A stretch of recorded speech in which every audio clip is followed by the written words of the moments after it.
All right, that should be close enough for government work. So we are now live to anyone who might be in the yard. I can never remember seeing wherever there is anyone featured. The point is, we're now live. So we are doing one of my usual quick pop-up streams, and I have a couple of things to share today. So to start us off, I wanted to showcase this book. This is the Sword, Form and Thought, that talks about the exhibit that was first showcased in Solingen and talks about all of the swords that are there. It's put together by Barbara Grutkamp, Scheppers, Isabella Immel, Six Wetzler, and Peter Johnson.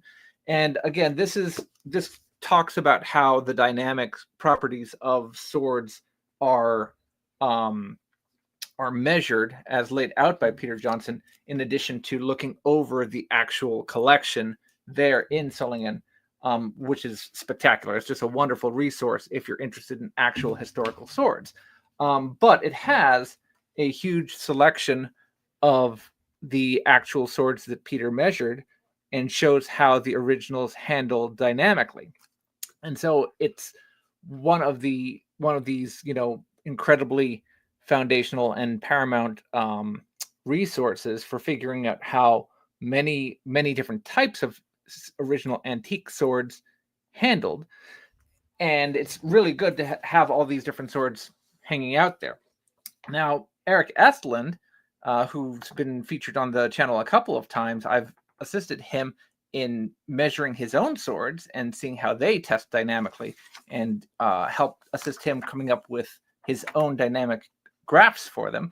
And he very kindly sent me a printout of all of the graphs that we have put together so that it slots in beautifully with the collection with Das Schwert. So I now have my own addendum to the book that includes Eric Estland's group. And I wanted to thank him for that because it's a really nice printout and it dovetails beautifully with the collection of all of Eric's work. And he and I worked to make sure that these were done in the same scale. And it's just a beautiful addition to the book of the original Sword, Form, and Thought. So thank you very much, Eric, for shipping that out to me. It looks like the printer's got it right. I realized that technology was working against us for a little bit, but it looks like it finally it finally worked. So that's the first thing that we have. And continuing along with Eric, I have a big box here, and I need to unbox it for us. And I am going to borrow from Eric to help us out. Oop! What happened there? I had it loosened up so they would come out. I'm going to use Eric's little knife because this is super sharp and super efficient. So I received this box, and I think I know what's inside, but it's always a bit of a mystery. So we will see together. If you think you know what this might be, place your guesses in chat, and we'll see who's closest. I will stand up. You can see that it's about a waist-height box, in case anyone is wondering. And the box came from China. I will tell you that much. That's the information that we have so far. And everyone can tell me what type of a Friday that they're having. Hopefully everyone's having a very good Friday. Let's see who's in the channel so far. We see Girk's Mistress saying someone who wants to get back into smithing. That would be excellent. I cannot recommend the Sword, Form, and Thought more for anyone who is interested in actual original data, especially on European medieval swords. This is going to be another one of those very dense boxes. The last unboxing stream I had was the first time I had encountered some of that very dense cardboard, and it looks like we're in for another round of it. So I'm just going to have to cut the whole thing open, otherwise we're going to be here for hours. Thank you, Eric, for making such an efficient knife. Normally I don't have much in the way of knives, and it looks like I was able to get this open in one go. All right, here we are. Dun, dun, dun, dun, dun, dun. This is a kind of dense sword. This is interesting. Let's see what we've got here. We have a bubble sword. Hey, Duzzies. Everyone say hello to Duzzies. Down under. Hey, mate. How's everything this day? Hopefully you've got some good weather to let you sleep well. All right. Looks like we're not done with the knife just yet. So I'll make sure I don't cut myself or the product. And we'll open it up. So this is a gourd-shaped pommel. Anyone know what country uses gourd-shaped pommels?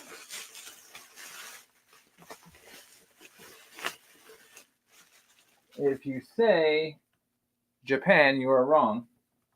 Or at least it would not be very commonly seen in Japan, I should say. Can't say never. Okay, so here is what we have.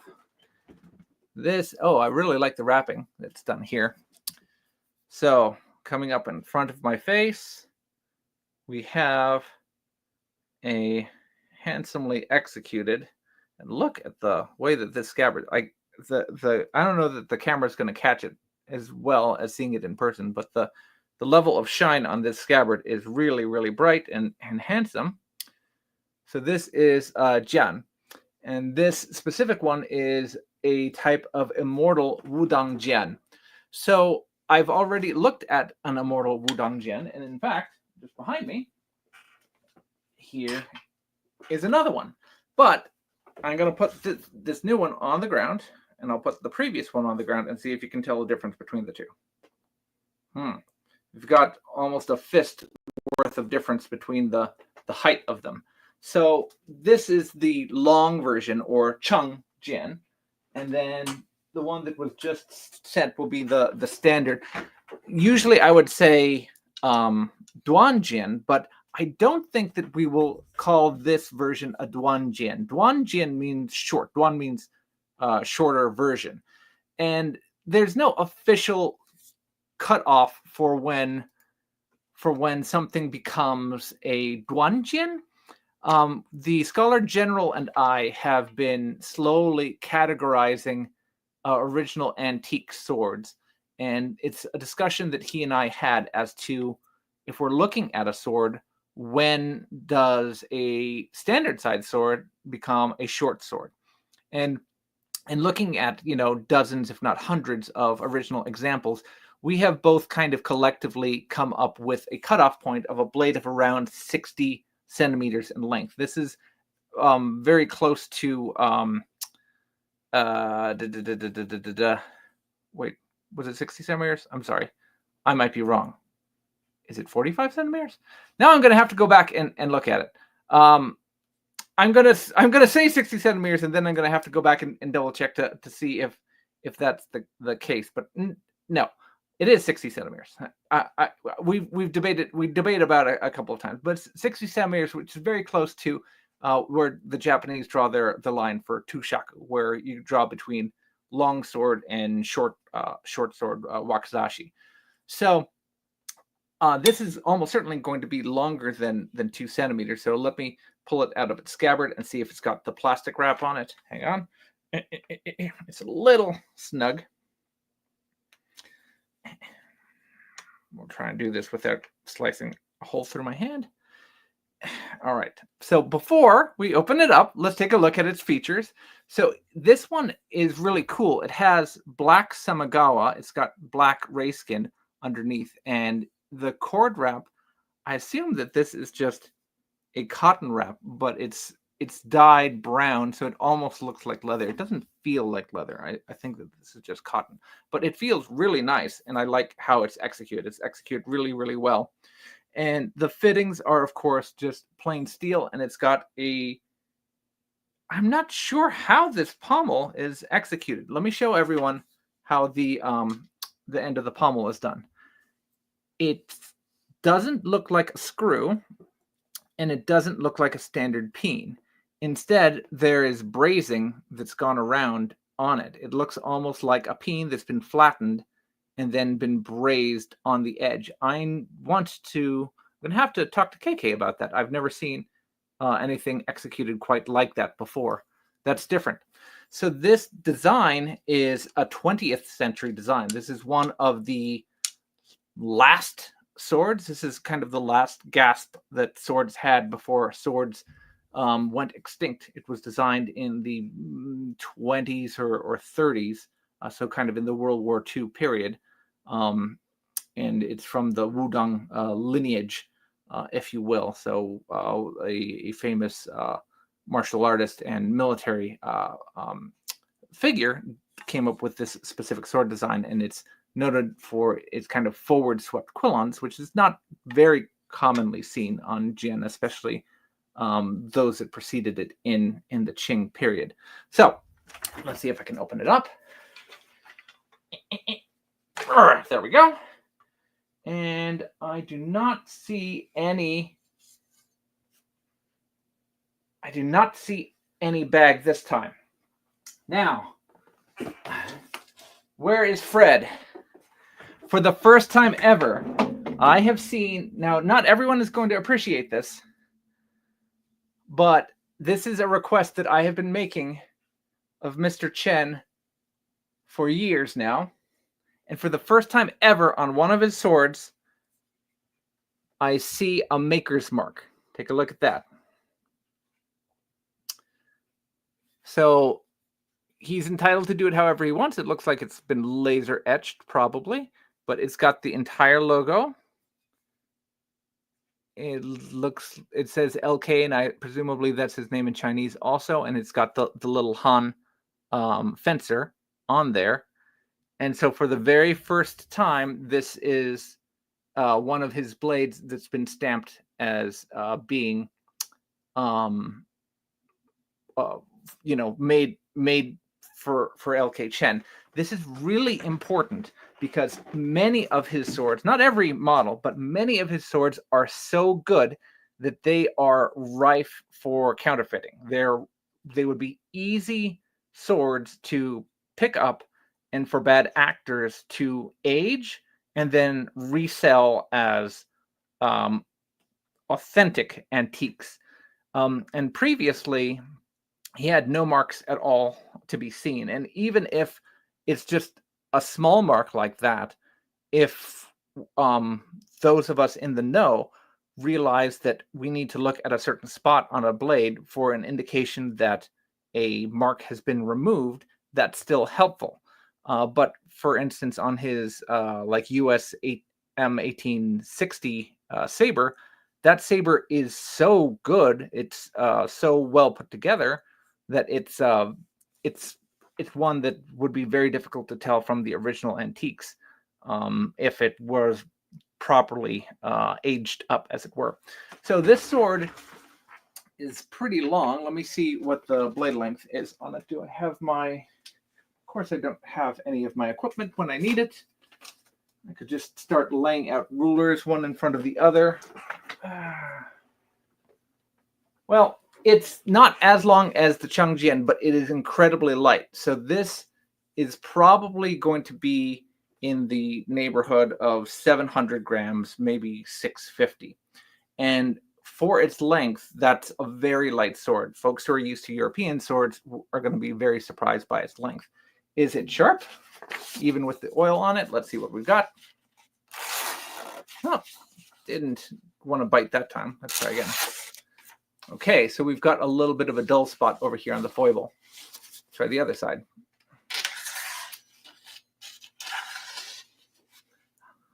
We'll try down here at the ricasso.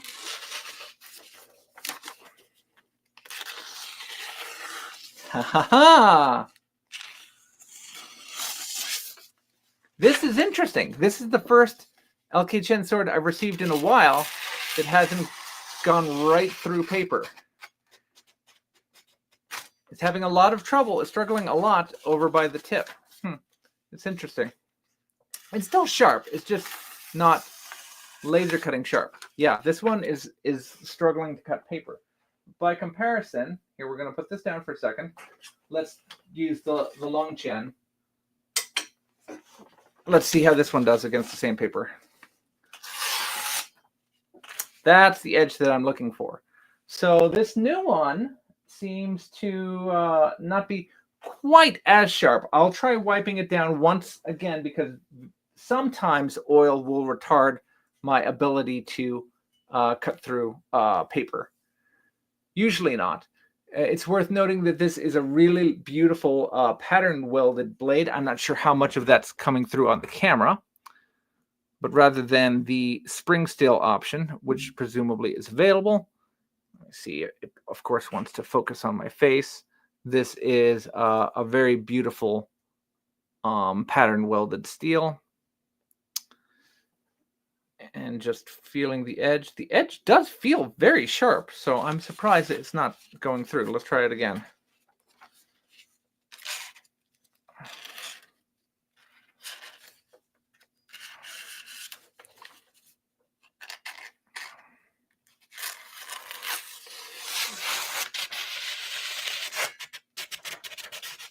So it's definitely got sharpness on this portion of the blade. On the strong of the blade, it's sharp, and on the upper part of the blade, it's struggling a little bit. So this probably needs just the slightest amount of touching up. I would probably just do a leather strop for a minute or two, and then it would sing through the paper.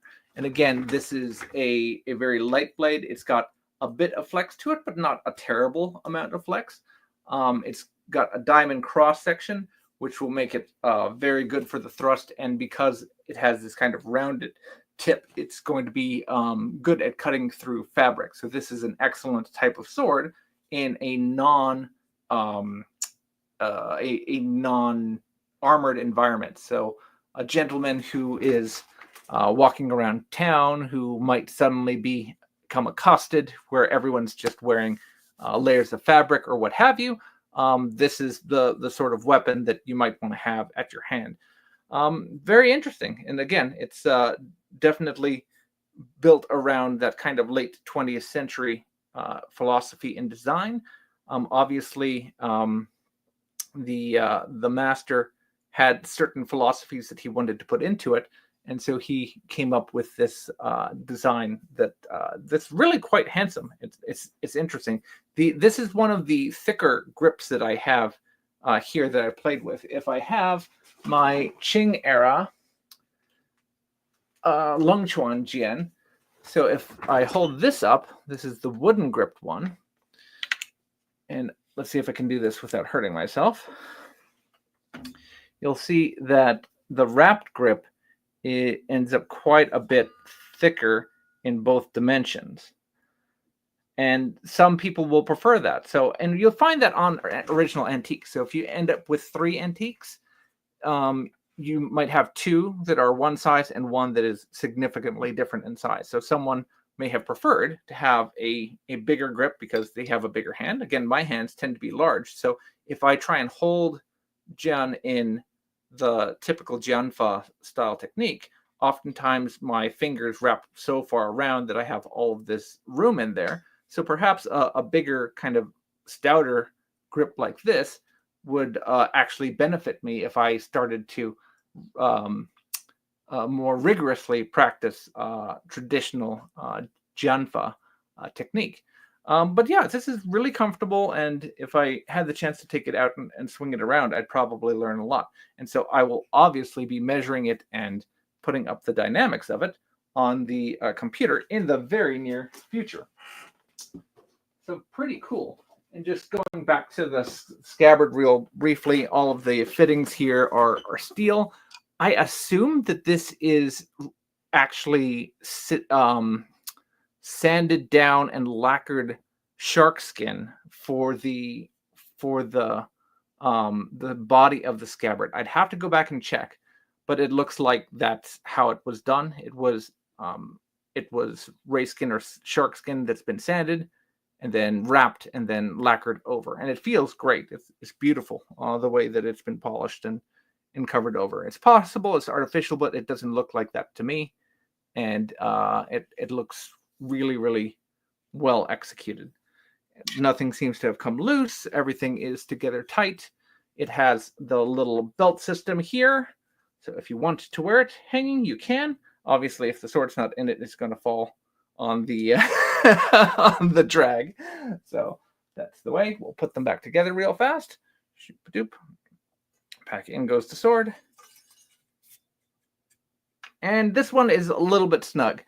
Usually it takes a couple of days for LK Chen scabbards to naturalize and adjust. So if the first time you get one, it's a little too loose or a little too tight, every day pop it in and out, and then the wood on the inside will get adjusted to your local climate, your local temperatures, and your local moisture, and everything will usually sort itself out at that point. If need be, you can always adjust it with shims or filing or what have you, but in most cases, just within the first week, it'll adjust itself and figure itself out, and then both the sword and the scabbard will be at a state where they can be pretty well usable. Okay. We'll see if anyone has any questions in the chat. And while that's going on, if no one has questions in the chat, I will read some questions off of my YouTube channel.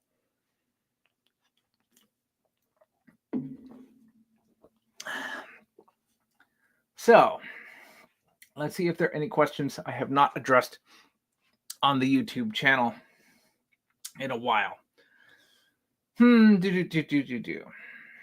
Okay. So going back a little ways. What is a comment that I have not yet addressed?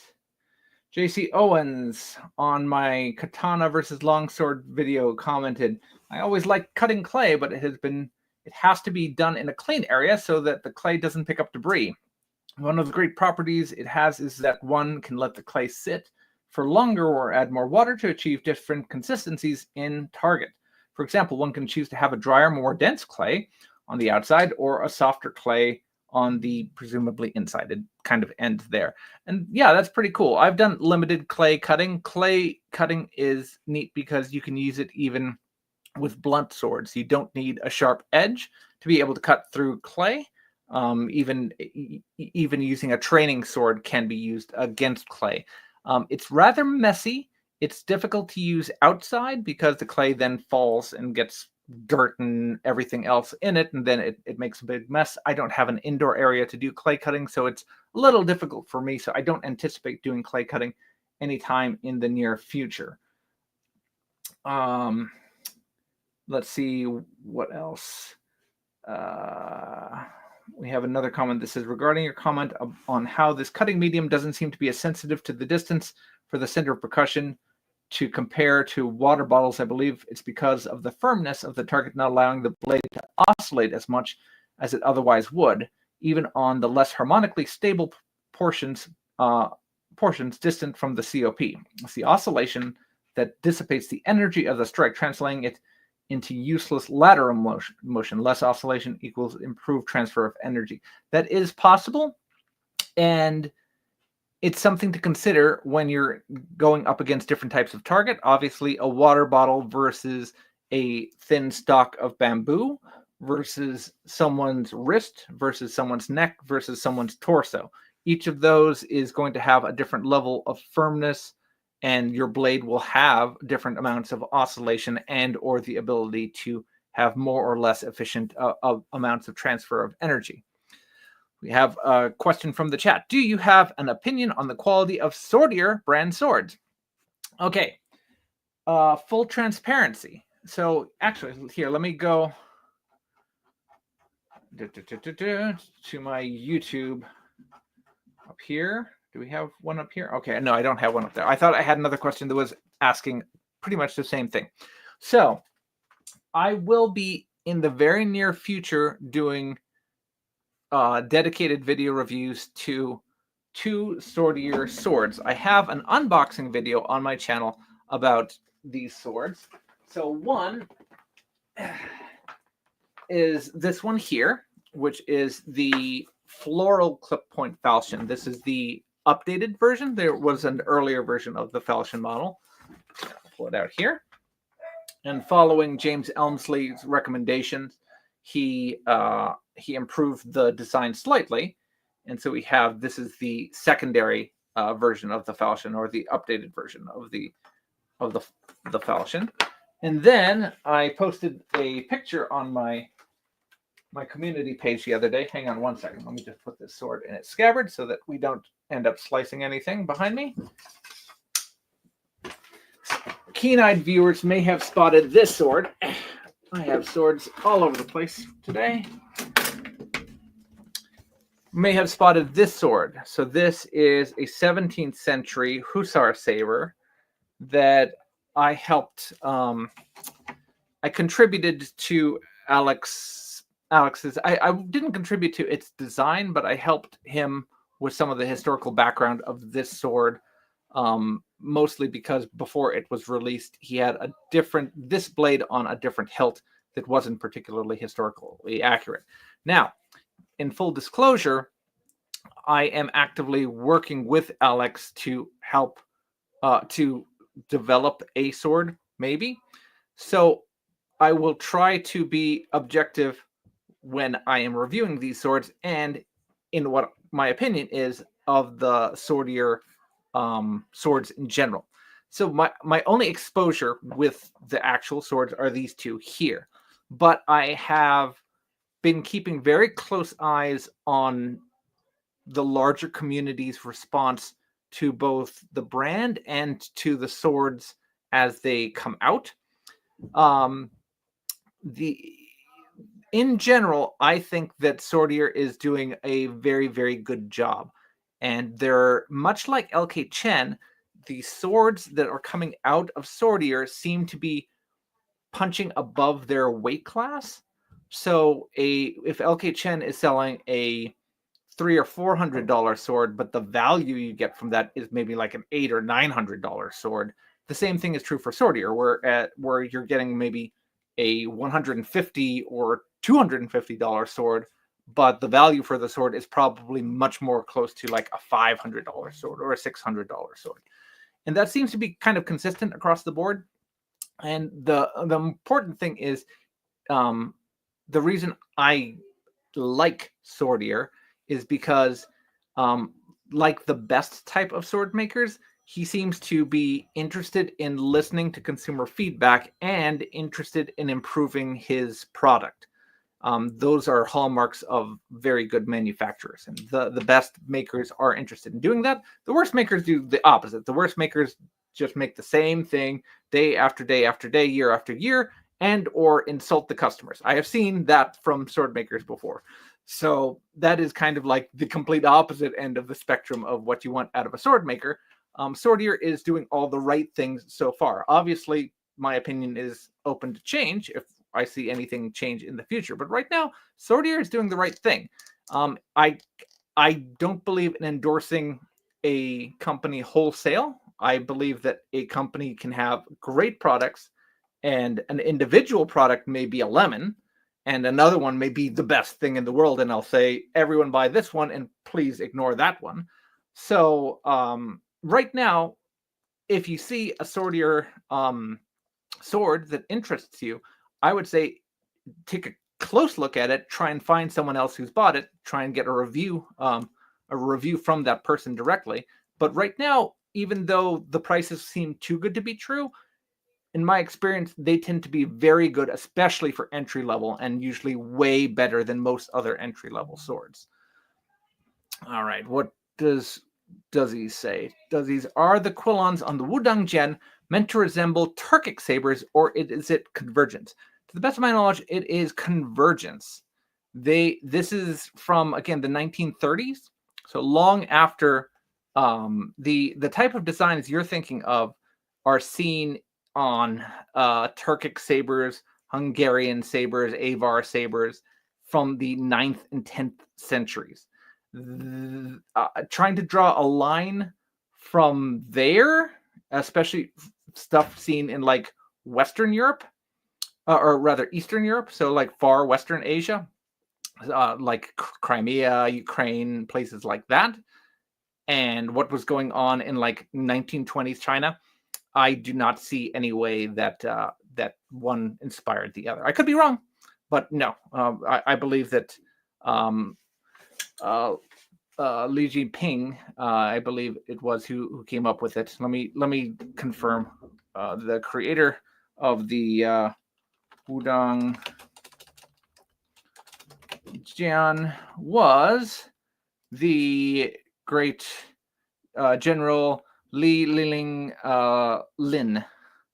and he basically invented it himself. So it probably falls under a class of weapons that we have a handful of which seem to be invented by martial arts leaders. So a leader has a school and he attracts a group of followers and he teaches weapon systems and martial arts systems that came before, but then he also wants to innovate and come up with his own unique systems. And so out of that, he developed a sword that he felt was superior to what came before. And so that's what he came up with. And I don't see any way that he would have been leaning on Turkic designs from from almost 1,000 years before. All right. We'll do a couple more questions before we get out of here. Let's see. On the most powerful sword video, someone says, I would expect the Witch King would favor swords made in Angmar, his short-lived break-off kingdom destroyed by Glorfindel. That may be correct. I said that the Witch King sword was made in Mordor, but I could be entirely wrong. Tolkien nerds, please feel free to correct me on that. If anyone knows where the Witch King got his weapons, please say correct. Correct me on that. On my short where I was using the twin New Way Dao, Benjamin Y40 said that can also be referred to as the Korean Osung Do, which is used as a one-handed or two-handed finesse weapon. It is also used in the Korean military martial art of Taekwondo. And it's true, there's a lot of similarities between Chinese and Korean saber systems. Obviously, they are ultimately independent from each other, but during the Ming, there was the importation of a lot of Chinese military systems into Korea. And so we have existing manuals in Korean and in Chinese, and we can compare and contrast the two. If you are interested in learning more about Korean military saber, I recommend you check out my friend Just a Bug. He is actively trying to practice, develop, and use a live system for Korean sword arts, and he has a book on the topic. So definitely check out his YouTube channel if you get a chance. Then I have sword science comments on the Angus Trim short. What a sound the falchion makes. It's perfect. So I've only taken the Angus Trim falchion out one time, and it did make a beautiful sound. So I do not disagree with you, Mr. Sword Science. And we'll do two more questions. What grip color is on the Mercenary? Just blue. It's gorgeous. So I'll pull it down real fast.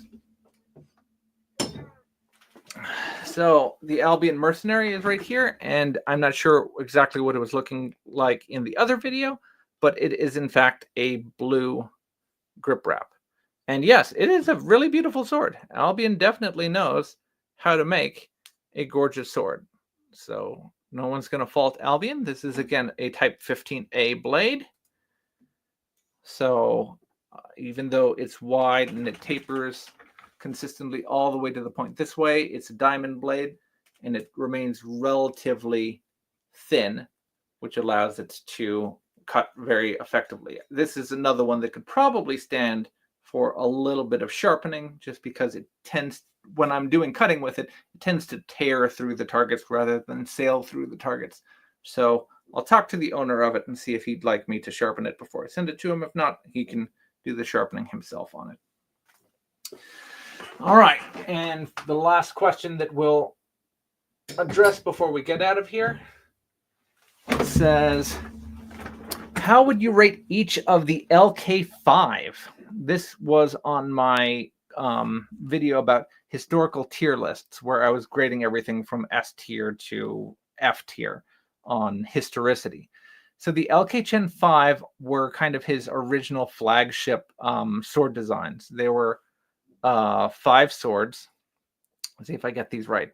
They were the 2 long Jian, which were the striking eagle and the roaring dragon. Then we had the magnificent Chu Jian, the soaring sky, and the flying phoenix. So 5 different Jian were his original ones, and they're basically all from the Han Dynasty, peri-Han Dynasty. They're either because again the Han Dynasty lasts for about 400 years, so some of them, like the magnificent Chu, perhaps predate unification and run to the early part of the Han Dynasty, and other ones, especially like the diamond cross-section ones, like the oh, I'm sorry, the white, was the white arc included? Ooh, I don't remember if the white arc's included. Let's take a look real fast. Okay, 5.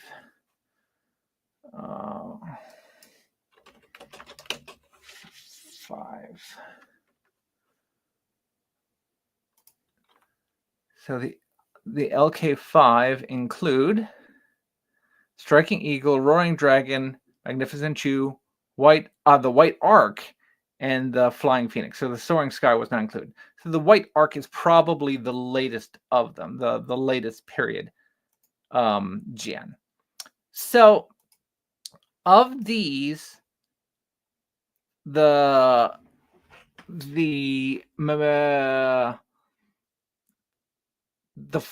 White Arc, the Flying Phoenix, and the Magnificent Chu all will get A+.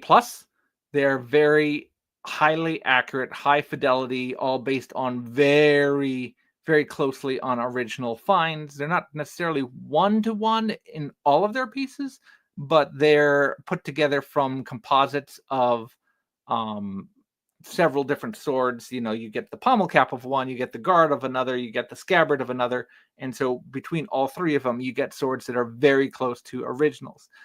The Striking Eagle the length is based on some original finds that you have in some very famous tombs. They're from but the fittings are adapted. Like the original swords would have had jade fittings, and so this is a little bit of an interpretation. So I'm going to say that one's like an A. It's good, but it's not quite as close. And then the Roaring Dragon, my understanding is this one is much more of a conjectural piece. Again, there are crosses that look like that, but it is more like he was interpreting how the Magnificent Chu would have been scaled up into a full-size 2-handed sword. So it's definitely more of a conjectural piece than the Striking Eagle is. So at that point, I'm going to say that the Roaring Dragon gets a B. So yeah, they're all very good and very interesting swords, and really, really neat designs. Very faithful, certainly much more faithful than any of the other makers for Han period swords. The Art of Fire and Iron does decent designs, but I would still, if I wanted to get a Han period sword, I would look to LK Chen first. Okay, I think we got all the questions, so that should cover us for now. Unless anyone has any parting remarks, then we will sign off. So once again, this was the chance to unbox the standard size, the Immortal Wudang Jian from LK Chen, which came with this really fancy looking scabbard. And as Duzzy says, it has really interesting looking, almost Turkic looking buds on the quillons. But this is not an ancient design. This is actually a 20th century design from the Republican period of China's history. All right. Hope everyone enjoyed. Thank you, Charles. Hope that answered your question. And we will catch everyone a little bit later with more swords. Take care, guys.